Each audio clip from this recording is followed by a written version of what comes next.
Baka kilala mo na ang mga pangunahing tampok ng iOS 26 pero may mga nakatagong kakayahan din ito na nagpapadali at nagpapasaya sa paggamit ng iPhone. Simulan natin sa pagbabago sa swipe to go back na galaw. Dati, gumagana lang ito kapag nag-swipe ka mula sa gilid ng screen. Ngayon, pwede mo nang simulan ang swipe mula sa gitna. Bagamat hindi ito gagana sa ilang sitwasyon, tulad ng sa loob ng mail inbox, dahil may naka-assign ng aksyon sa galaw na iyon. Mas mabilis pumasok sa tab view sa Safari. Imbes na pindutin ang tatlong tuldok at all tabs, may shortcut para makarating agad dito. Pero ngayon, pwede ka nang mag-swipe pataas mula sa address bar o mag-double tap sa 3-dot button na parehong mas mabilis na paraan para ma-access ang mga tab kaysa dati. Pwede ring mabilis i-duplicate ang tab sa long press at piliin ang duplicate. At sa pamamagitan ng pag-tap sa 3-dot button na ito, maaari mong ayusin ang mga tab ayon sa alpabeto, ayon sa pamagat o ayon sa website na makakatulong para mas madali silang makita. I-swipe pakaliwa sa missed calls para lumitaw ang callback reminder button. Maaaring pamilyar sa iyo ang menu na ito dahil ito rin ang lalabas kapag may tumatawag at pinindot mo ang Remind Me. May dalawang bagong opsyon sa pagpili ng kulay ng tinted home screen icons. Button para itugma sa kulay ng telepono at button para itugma sa case. Gumagana lang ito sa Apple case, pero pwede ka ring mag-imbak ng dagdag na credit card details sa wallet app. Dati, kapag nagdagdag ka ng debit o credit card sa wallet, ang huling 4 na numero lang ang makikita. Ibig sabihin noon, kung bibili ka online na hindi tumatanggap ng Apple Pay, kailangan mong hanapin ang physical mong card at i-type ang buong numero, petsa ng pag-expire at security code. Sa iOS 26, pwede mo nang isave sa wallet app ang mga detalye para magamit ulit, itap lang ang card number button sa itaas. Pagkatapos, gagamitin ang face identification para mag-authenticate at makikita mo ang bagong opsyon na nagsasabing idagdag ang impormasyon ng pisikal na card dito. Ilagay mo ang mga detalye at ma-access sa telepono, hindi mo na kailangan ang pisikal na card. Pwede mo ring mano-manong baguhin ang kategorya ng transaksyon. Dati, automatikong nag-a-assign ng kategorya ang Apple, pero hindi ito laging tama. Ngayon, kung mali ang kategorya, pwede mo itong baguhin para sa transaksyong iyon o para sa lahat ng transaksyon mula sa merchant na iyon. Sa mapa settings, pwede mong i-enable ang visited places para matrack lahat ng napuntahan mong lugar. Naka-off ito bilang default, pero kung gagamitin mo ito at may makita kang lugar na ayaw mong malaman ng iba na napuntahan mo, pwede mong iswipe pakaliwa ang entry at burahin ito. Kapag nagkonekta ka ng wired accessory, lalabas ang prompt kung papayagan ang koneksyon. Matagal na itong ginagamit sa Mac. Mahalaga itong security measure para maiwasan ang juice jacking, kung saan nilalagyan ng hacker ng malware ang public USB charging station para makuha ang phone data mo. Malaki rin ang pagbabago sa custom ringtones ng iOS 26. Dati, maraming hakbang at komplikado ang paggawa nito sa GarageBand na parang sinadyang pahirapan para walang gustong gumawa. Ngayon, pwede kang pumunta sa Files app, i-long press ang MP3 file na mas mababa sa 30 segundo, tapikin ang Share More, at piliin ang gamitin bilang ringtone. Mas madali na ring ibahagi ang International Mobile Equipment Identity Number mo sa Apple Store o Support Technician. Pumunta sa Settings General About at i-scroll pababa para makita ang International Mobile Equipment Identity Number ng device. Dati, mano-manong tinetype ang numero sa sistema, pero ngayon, pwede nang i-long press ang numero at itap ang barcode o shared device identifiers para ma-scan ang International Mobile Equipment Identity o Equipment Identity Document Number o gamitin ang Near-Field Communication sa Share by Reader at ilapit sa compatible na terminal. Kung matatandaan mo, noong iOS 16, may magnifier tool noon sa markup na pwedeng gamitin kapag kumukuha ng screenshot. Napakakapaki-pakinabang kapag nagbibigay ng instruction sa iba. Pero sa hindi malamang dahilan, tinanggal ng Apple ang magnifier sa iOS 17.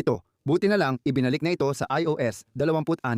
Kaya pag nag-screenshot ka, piliin ang markup, pindutin ang plus sa ibaba, at makikita mo ang add loop. Itap mo yon at lalabas ang adjustable magnifier sa screenshot na mas maganda kaysa gamitin ang highlighter sa pagbibilog. Sa Voice Memos app, itap ang tatlong tuldok sa kanan ng recording para makita ang Studio Voice option. Tatanggalin nito ang ingay sa likod at papalinawin ang boses mo para mas profesional ang recording. Pwede mong i-adjust ang effect na ito sa pamamagitan ng pag-tap sa waveform button at pagkatapos ay sa controls button kung saan makikita mo ang slider para gawing mas malakas o mas banayad ang effect. May bago ring setting para sa always on display. Dati, pwede mong piliin na ipakita ang wallpaper habang nakalock ang telepono o itago ang wallpaper at itim lang ang background ang makikita. Ngayon, pwede mo nang i-blur ang wallpaper para mapanatili ang privacy kahit hindi nagbabago ang kulay at itsura ng telepono mo.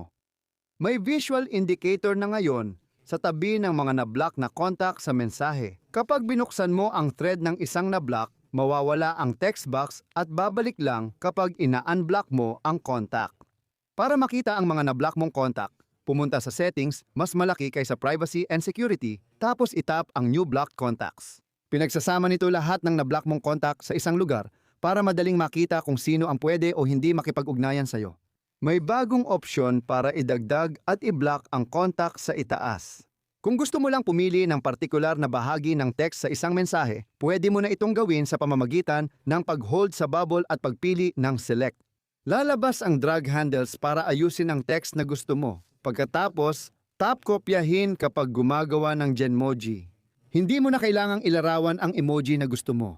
Pwede kang pumili at pagsamahin ng maraming emoji para makabuo ng bago. Pwede mo ring idagdag ang mukha ng tao para baguhin ang emoji. Sa camera settings, may bagong option para isave ang kuha sa photo library. Automatikong sinisave nito ang lahat ng larawang ipinapadala mo sa mensahe. Dati, kapag nagpadala ka ng larawan sa Messages app, hindi ito nasisave sa telepono mo.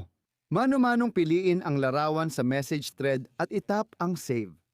May bagong camera feature na lens cleaning hints na kusa nitong nadedetect ang mancha habang nagpipicture o video. May lalabas na alert na nagsasabing linisin ang likod na camera. Kaya malalaman mo kung kailan mo ito dapat punasan para makuha ang pinakamagandang performance ng lente. Magagamit mo rin ang AirPods bilang camera remote pero para lang ito sa AirPods 4, AirPods Pro 2 at AirPods Pro 3.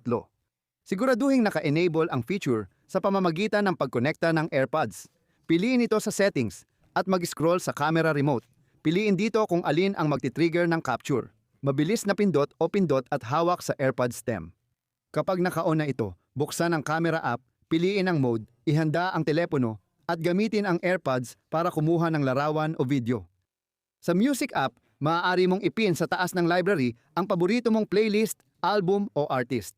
Pero baka hindi mo alam na pwede mo ring i-customize ang mangyayari kapag pinindot mo ito. Kung matagal mong pindutin ang nakapin na item, lalabas ang opsyong tap action.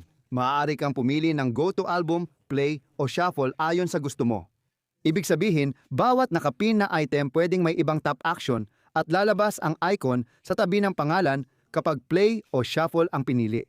Madali mong malalaman ang gagawin dito. Sa pagtugtog ng kanta, may bagong translate button para sa lyrics na hindi sa iyong wika. May option din na ipakita ang pagbigkas para sa mga wikang may ibang sistema ng pagsusulat. Halimbawa, ang kantang ito sa Espanyol ay gumagamit din ng Roman alphabet tulad ng Ingles. Naka-gray out ang opsyon ng pagbigkas, pero kapag tumutugtog ako ng Hapones o Koreano, lumalabas ito at ipinapakita ang Romanized lyrics. Kaya may pagkakataon akong makasabay sa pagkanta. Posible ring ipakita ang pagsasalin at pagbigkas ng sabay. Pwede kong i-customize kung alin ang mas malaki sa music settings. Tapos scroll sa lyrics section at itap ang larger text para pumili ng mas malaking lyrics o pagbigkas. Kapag parehong naka-on, pwede mong makita ang full screen album art sa lock screen sa pagtap ng album. Para i-minimize, tapin mo ulit. May bagong feature sa headphones na tinawag na panatilihin ang audio sa headphones, malaking tulong sa akin. Makikita ito sa settings sa AirPlay at Continuity. Pinipigilan nito ang automatikong paglipat ng telepono sa Bluetooth audio kapag nag-connect, tulad ng kapag gumagamit ako ng AirPods habang naguhugas ng kotse. Pagbukas ko ng pinto, kusa nagko-connect ang telepono ko at tumutugtog agad ang audio sa speakers ng kotse. Ngayon, pag binuksan ang pinto, hindi na nagre-react ang telepono sa kotse at tuloy pa rin ang audio sa AirPods ko. Sa Photos app, pwede mo nang gawing spatial scenes ang mga larawan sa pagtap ng hexagon icon sa taas kanan. Aaralin ang larawan at maglalagay ng parallax effect kapag inikot ang telepono, kaya magmumukhang 3D ito. May event recognition na ang Photos app. Kung kumuha ka ng larawan o video sa konsyerto o sporting event, dapat may ticket icon sa ibaba na ibig sabihin ay may na-identify na event. Itap mo ito at makikita mo ang impormasyon tulad ng final score ng laro, kung aling mga koponan ang naglaro, at kung saang stadium ito naganap. Sa podcast app, di ka na limitado sa 6 na default playback speed gamit ang matagal na pagpindot. Lalabas ang bagong slider interface na nagbibigay daan sa iyo na mag-adjust ng eksakto sa 10 increments mula 0.5 hanggang 20. Mas mapapabilis pa ito sa pag-drag pataas o pababa ng playback speed button. At kung gusto mo lang na sa isang partikular na palabas lang ito gamitin, pumunta ka sa settings menu ng palabas at mag-scroll pababa, makikita mo ang bagong speed and audio adjustments section. Tapos piliin mo ang custom para sa palabas na ito dito. Maaari mong itakda ang playback speed at piliin kung naka-on o off ang enhanced audio. Kung mabilis kang mahilo sa biyahe, malamang nagamit mo na ang motion cues ng sasakyan. Idinagdag ito sa iOS 18 noong nakaraang taon at ngayon sa iOS 26 may bagong pahina para i-customize ang itsura. Ngayon, pwede mo nang palitan ang kulay, palakihin at dagdagan pa ang mga tuldok, hindi lang puro itim na tuldok ang makikita mo. Maaari ka ring pumili sa dalawang visual na estilo, regular o dynamic. Kung di mo pa alam ang background sounds feature sa iOS 15, subukan mo ito sa accessibility, mas malaki kaysa audio and visual, mas malaki kaysa background sounds. Isa itong parang noise machine na may iba't ibang epekto. Dati may 8 pagpipilian, balanced, bright, dark noise, ocean, rain, stream, night at fire. Sa iOS 26 nagdagdag ang Apple ng 8 bagong tunog, bubble, steam, airplane, boat, bus, train, rain on roof at quiet night. Maaari mo ring piliin na ipagpatuloy ang pagtugtog ng tunog habang nakikinig sa ibang media at kung anong lakas ng tunog ang gusto mong gamitin. May mga malawak na equalization settings at balance slider na pwede mong ayusin para makuha ang tunog na gusto mo. Maaari ka ring mag-set ng timer para automatikong tumigil ang pagtugtog ng tunog sa isang takdang oras o pagkatapos ng isang tiyak na tagal ng panahon, mula 1 minuto hanggang 23 oras at 59 na minuto. May option na rin ngayon na patayin ang tunog kapag nakalock ang device. Kung gusto mong paganahin agad ang mga tunog na ito nang hindi na kailangang maghukay pa sa settings, maaari kang magdagdag ng shortcut ng background sounds sa control center. Sa Files app, pwede mo nang i-customize ang folders gaya sa MacOS Tahoe. Pumili mula sa listahan ng icons o gamitin ang emoji keyboard. Mayroon ding tags option na magpapalit talaga ng kulay ng mismong folder. Mayroon ding option na gawing quick look ang default na aksyon kapag pinindot ang isang file. Dati, kapag pinindot ko ang Keynote file, agad akong napupunta sa Keynote para makita ito. Ngayon, maaari kong itakda ang ganitong uri ng file na magbukas gamit ang quick look bilang default at ito ay mag-a-apply hindi lang sa particular na file na ito, kundi sa kahit anong Keynote file na pipiliin ko. Hanggang baguhin ko ang setting, may hiwalay na call logs bawat contact. Makikita ito sa contact card sa ilalim ng call history. Kapag pinindot mo ito, makikita mo ang lahat ng call logs mo kasama ang taong iyon habang nasa tawag ka. Maaari mo pa rin gamitin si Siri sa pamamagitan ng pag-double tap sa screen na magpapalabas ng keyboard para makapag-type ka ng mga utos ng tahimik. Sa Passwords app, makikita mo ang kasaysayan ng lahat ng password na ginamit mo sa bawat website. Iyan ang mga nakatagong tampok sa iOS 26. Salamat sa panonood. Magkita tayo sa susunod na video.